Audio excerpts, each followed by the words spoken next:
15절 말씀이 되겠습니다.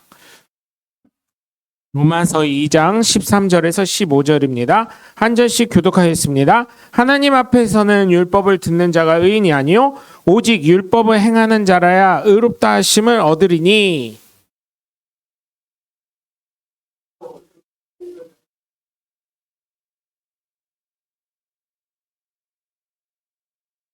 이런 이들은 그 양심이 증거가 되어 그 생각들이 서로 혹은 고발하며 혹은 변명하여 그 마음에 새긴 율법의 행위를 나타내느니라. 아멘. 예. 할렐루야.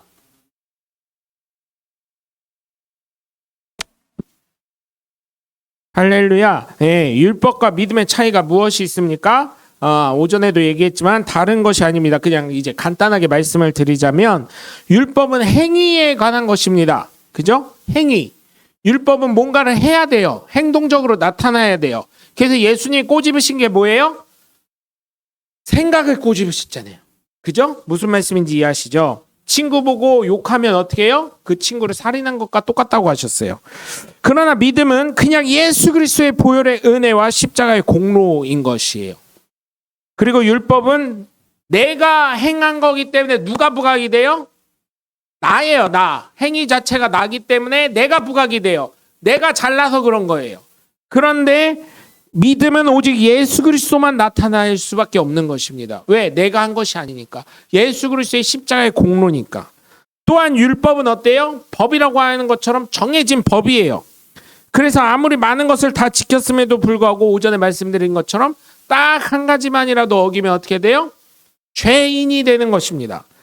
그 죄값을 치러야 돼요. 그러나 믿음은 오직 예수 그리스도의 은혜로 모든 것이 예수님을 믿는 존재가 되었을 때 용서를 받아 의로운 존재가 될 수 있는 것입니다. 그래서 나된 것이 없다고 하는 것이 바로 믿음이에요. 나의 공로는 없습니다. 오직 주님만이 있을 뿐입니다. 이것을 고백하는 것입니다. 그렇다면 진정한 의인은 어떤 존재가 되어야 하는지 오늘 말씀을 통해 나눠보겠습니다. 오늘 말씀을 보시면 율법이라는 단어가 참 어렵게 마음을 만듭니다. 왜냐하면 로마서 10장 10절에 분명히 사도 바울은 믿음을 정의하면서 마음으로 믿어 의에 이르고 입으로 시인하여 구원을 얻는다고 했기 때문에 사실은 오늘 말씀 준비하면서 좀 어려운 마음이 있었어요. 근데 저는 지금도 말씀드리고 싶은 것은 정말 다른 것이 아니라 우리 예수 믿는 사람들이 어떻게 해야 돼요? 예수님을 믿은 존재이기 때문에 작은 예수로서 어떻게 해요? 예? 과연 예수님이시라면 이 생각을 잃지 않고 사는 사람이 돼야 된다는 것입니다. 근데 많은 사람들이 어때요? 이걸 생각하지 않는 것 같아요. 내가 예수님의 심정을 갖고 예수님의 마음을 갖고 예수님이면 어떻게 하셨을까 이 생각을 갖고 살아야 되는데 이거를 자꾸 놓치기 때문에 정말 저 사람 뭐지? 이런 생각이 되는 것 같습니다. 그래서 여러분 정말 우리가 예수 믿으면서 작은 예수로서 예수님이면 어떠실까 이거를 놓지 않고 살아가시는 저와 여러분이 되시길 주 예수 그리스도의 이름으로 간절히 축원합니다. 오늘 말씀을 보시면 분명히 율법을 놓고 사도 바울이 이야기를 합니다. 왜냐하면 이 당시를 좀 생각을 했으면 문화적인 상황으로 보면 유대인들이 로마의 식민지였기 때문에 한 지역에 모여놓고 사는 것만이 아니라 로마 대영 제국에 다들 이렇게 뿔뿔이 흩어져서 살았어요. 왜? 로마 제국에서 필요하면 우리나라도 일제 치하에 어때요? 지금도 무슨 도? 무슨 간석동가 해가지고 거기서 뭐 죽은 사람들 이번에 이재명 대통령께서 일본 그 총리님이랑 담화를 하시면서 간석동가요? 거기에서 죽었던 매장됐던 뭐라 그래요? 그 캐는 게 무너져가지고 매몰돼가지고 거기 죽은 사람들 한국 사람들이 몇 명 있나 시신 조사를 하자 했더니 여태까지 거부했던 게 이재명 대통령이랑 다이치키 총리이신가요? 그 두 분이 합의를 해서 공동으로 여태까지는 민간이 했었지만 공동으로 국가가 이제 거기에 있는 사람들이 누구였는지 자손들이 누군지 한번 찾아보자 이런 얘기들을 하더라고요. 그런 식으로 어때요? 우리나라에서 이렇게 위안부 할머니 일제시대 때 데려간 것처럼 필요에 따라서 이제 어디 배치를 했을 거 아닙니까? 그러다 보니까 전 대륙의 로마 제국의 모든 땅에 살 수 있었습니다. 그렇다 보니까 이 로마 제국에 살던 유대인들이 뿔뿔이 전 세계로 흩어졌어요. 전 지역으로 흩어졌어요. 그리고 로마 제국이 잘했던 게 뭐냐면 도로 포장입니다. 이태리나 이런 데 가면 블럭화 포장이 많이 돼 있다고 하더라고요. 저도 안 가봐가지고 모르겠어요. 이태리는. 근데 블럭화 포장이 돼 있어가지고 그 당시에 마차 있잖아요. 마차가 그렇게 잘 달릴 수 있도록 포장화가 다 돼 있었대요. 대단한 거죠. 길이 다 잘 돼 있으니까 에티오피아 신하의 여왕의 신하였던 간다게도 어떻게 했어요? 예루살렘으로 예배하러 그 마차를 타고 올 정도로 잘 돼 있던 그런 도로였습니다. 그러다 보니까 로마 대영 제국일 때는 많은 지역에 도로가 잘 돼 있고 이러다 보니까 유대인들을 뿔뿔이 흩어지게 살게 합니다. 그리고 로마 제국의 필요에 따라 식민지의 사람이니까 필요에 따라 이동했습니다. 그런데 이 먼저 믿은 유대인들이 좀 나쁜 사람들이었어요. 어디나 기득권이 있잖아요. 이 사람들이 나쁜 사람들이었어요. 믿는 사람들, 새로운 초신자들이 오면 목사님들이나 거기에 감독이나 사도들은 믿음으로 살아라. 예수 믿는 게 유일한 구원의 길이다. 이렇게 하는데 유대인들이 와가지고 뭐라 그래요? 성도들끼리 교제를 또 할 거 아니에요. 예배 끝나면. 저도 보니까 나중에 보니까 성도들끼리 다 얘기하고 나서 마지막에 제 귀에 한 3달 지나서 들어오면 일 다 끝난 다음에 제 귀에 다 들어와. 나만 왕따야. 그 교회 그렇죠? 예. 그 소용돌이에 있는데 나중에 다 끝나면 제 귀에 들어오더라고요. 거의. 그래서 그렇구나. 목사는 왕따구나. 그걸 알고는 있는데 보면 어때요, 여러분? 이때도 유대인들이 교인들이랑 교제를 할 거 아니에요. 식사도 준비하고 뭐 이렇게 할 거 아니에요. 그럴 때 어떻게 하냐면 유대인들 먼저 믿었던 사람들이 율법 지켜야 되는겨. 우린 율법도 지켰어. 교회 생활 마치 이거예요. 우리 교회는 이렇게 해야 되는 거요.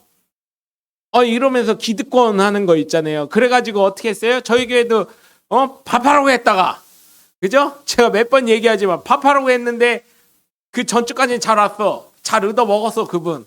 애기 엄마였어요. 애기 엄마. 그런데 밥하라고 그때 뭐 집사님이 이제 우리 여성계에 밥할 차례예요. 그랬더니 그 다음 주부터 전화도 안 받아. 안 와. 그런 경우가 있었어요. 근데 우리가 이제 밥하는 거에 이 한마디는 그냥 같이 봉사하자, 함께 하자 이런 거였는데 그런 것도 부담 갖는데 그 당시에는 믿음으로 이제 얼마나 강조했겠어요. 그 감독이나 사도들이. 그런데 어떻게 해요? 그 사람들이 율법도 지켜야 돼 이렇게 해버리니까 목사님 분명히 앞에서 가르치신 사도나 감독 목사님들은 다 믿음으로 했는데 이렇게 하니까 이제 어떻게 해요? 거기 안에서 이제 혼란스러운 거죠. 또 교인들이 새로 믿는 사람들이 그리고 거기서 기득권처럼 있는 유대인들이 그래야 돼 이래버리니까 어떻게 돼요? 거기에 또 종속되는 사람들이 있었겠죠. 응?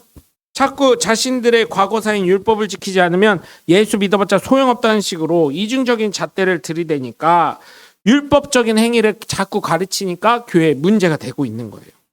그래서 앞에서 믿음을 강조하던 사도들은 이러한 유대인들 덕분에 어려운 사역을 했다는 기록들이 있습니다. 그래서 사도 바울이 로마서의 앞에는 예수님을 믿는 유대인들에게 전하는 말씀을 하는 거예요.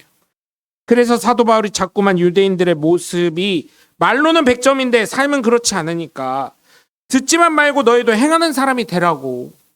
오직 율법을 행하는 자라야 의롭다 하심을 얻으리니 라고 말씀을 전하는 것입니다. 사도 바울은 삶을 강조하는 것입니다. 믿음을 제일 먼저 강조하지만 그 믿음 안에는 삶이 녹아있다는 것을 절대 잊지 않으셨으면 좋겠습니다. 자꾸만 한국적인 사고로 믿기만 하면 돼 하니까 그것의 병폐가 지금 코로나19 이후로 어떻게 돼요? 대한민국의 교회들이 어떻게 되고 있는지 우리는 알고 있죠. 교회가 노령화되고 있습니다. 우리 교회 문제뿐만이 아니에요. 다른 큰 교회도 노령화가 되고 있어요. 젊은 사람들이 안 들어온대요. 복음이 전파되지 않습니다. 왜요? 본이 되지 못했기 때문에. 예? 그래서 교회 안에서도 놓친 것이 목사님들의 설교와 행함이 불일치 하는 것이 저는 문제라고 생각을 합니다. 그래서 저희 교회에서 사역자가 있었죠. 사역자가 마지막으로 있었진 지가 꽤 오래되는데 그 사역자가 사역할 때 교회가 손해가 나더라도 파트 사역자 퇴직금 주는 교회가 어디 있어요? 저희 교회는 파트 사역자 퇴직금도 줬어요. 그죠? 한 달치 줬어요. 그리고 2주만 나와서 반주하겠다고 하신 자매님이 있었어요. 피아노과 나오고 피아노도 잘 치더라고요. 2주 원래는 계속 열심히 하겠다 그랬는데 2주 나왔는데 그냥 그래 그래도 나왔으니까 하고 어떻게 했어요? 한 달치 사례비 그냥 약속한 거 다 줬습니다. 전화도 안 받는데도요. 왜냐하면 우리 교회로부터 최소한 교회에서 말하는 천국의 상급과 가치를 우리가 실행하자는 표현이었던 것입니다. 그리고 이방인에 대한 설명을 사도 바울이 하는데 자꾸 유대인들이 배운 율법을 교회 안에서도 가르치지 말라는 의미로 말하는 것이에요.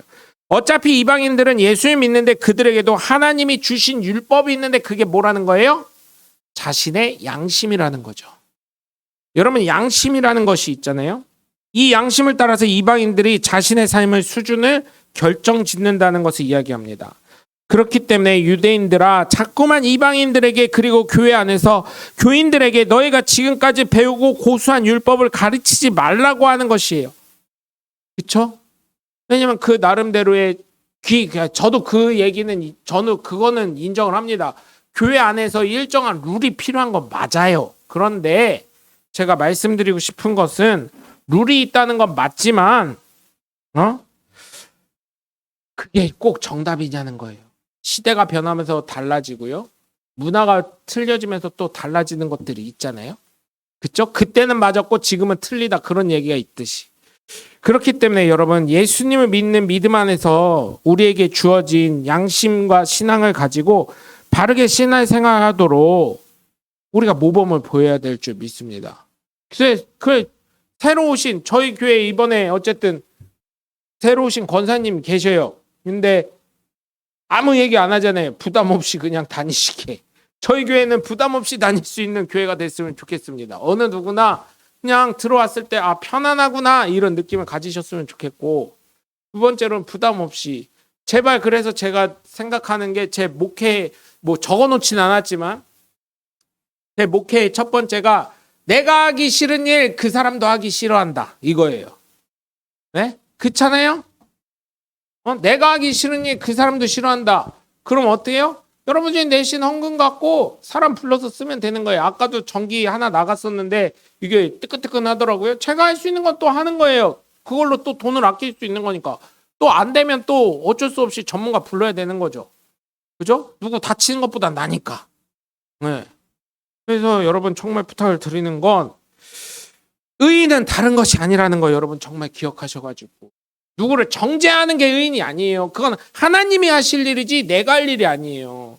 근데 교회 안에서 어때요? 저도 그렇고 우리 어쨌든 직분자들도 그렇고 지금은 그런 분들 없어요. 다 사랑으로 오케이 저만 정죄하는 것 같아서 요즘 설교하면서 느끼는 게 내가 정죄를 많이 하나? 막 이런 생각을 하는데 여러분 정죄하는 거 아닙니다. 설교하다 보니까 이렇게 된 거에 이런 건 좀 이해를 해주셨으면 좋겠습니다.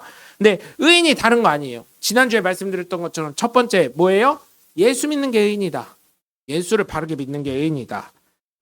그리고 두 번째는 의인이 다른 게 아닌 내 양심에 맞도록. 내가 예수님 믿는 사람이니까 내 양심에 맞도록 바른 삶을 사는 게 의인이다. 그러면서 뭐예요? 작은 예수니까. 예수 믿는 작은 예수니까 어떻게 해야 돼요? 예수님이라면 어떻게 하셨을까? 이거를 잊지 않는 게 의인이다. 작은 예수로 살아가면서. 그렇다면 답은 명확해지는 거 아니겠습니까? 제가 참 가슴 아픈 게요. 얼마 전에 제 친구 목사님이랑 그런 얘기를 했어요. 네? 친구 목사님이랑 그런 얘기를 했어요. 야, 교회 안에서도 여러 가지 문제들이 있는데 교회 안에서도 이게 좀 여러 가지 문제가 있는데 특히 교회 안에서 바람 피는 게 문제가 된다. 같은 배우자가 있는데도 불구하고 그런 얘기들이 너무 여기저기에서 너무 많이 나온다는 얘기를 하더라고요. 그래서 그래 그거는 그 교회에서도 잘못한 거고 그리고 그 사람 자체가 좀 문제 있는 거 아니냐. 여러분 정말 부탁을 드리는 건 차라리 그럴 것 같으면 기도하세요. 하나님 저 양반 빨리 데려가 주세요 하고. 아멘? 그게 맞는 거예요. 그게 맞아. 저 양반 빨리 데려가 주세요 하고 자유로운 몸이 된 다음에 그렇게 하시는 게 맞아요. 맞잖아요. 아니요? 맞아요. 그게 맞아. 아니면 나를 데려가시던지. 뭔가를 하나 끈 맺어 놓고 마침표를 찍고 하는 게 맞지요.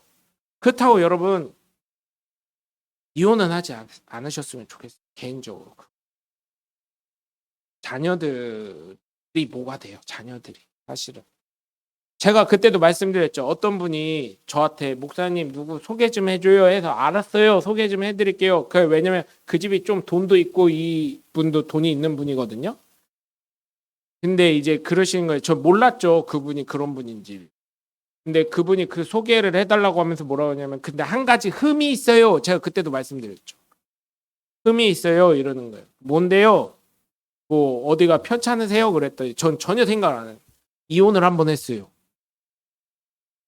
여러분 요즘에요. 사람들이 대놓고 얘기합니다. 너무 텔레비에서 나오니까 우리나라 이혼율이 50%가 넘었다 뭐 이렇게 얘기하는데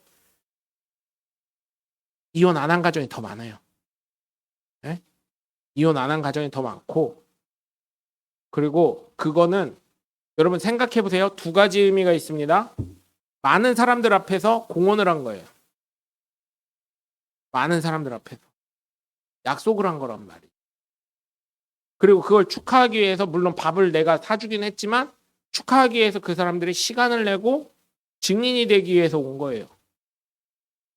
그런 것들을 너무 가볍게 여기지 않았으면 좋겠습니다. 내 행복을 위해서 물론 내가 행복해야지 지금 우리 교회가 나는 행복한 사람이 되자 이걸로 해서 가고 있지만 그런 사회적인 그런 것도 우리가 잃지 않고 그리고 제가 참 저희 어머니 세대랑 그리고 그 할머니 세대를 되게 높게 평가하는 건 뭐냐면 그럼에도 불구하고 이겨내시면서 끝까지 다 감내하시면서 살아갔다는 거.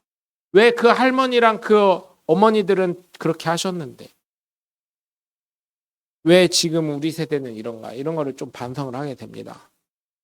네, 여러분 그래서 부탁을 드리는 건 정말 의인이라면 하나님께서 인정하실 의인이 되려면 첫 번째 뭐예요? 예수님을 믿는다. 두 번째 예수님이라면 어떻게 하셨을까? 이걸 잃지 않고 살아가시는 저와 여러분이 되셔서 누구를 정죄하거나 그렇죠?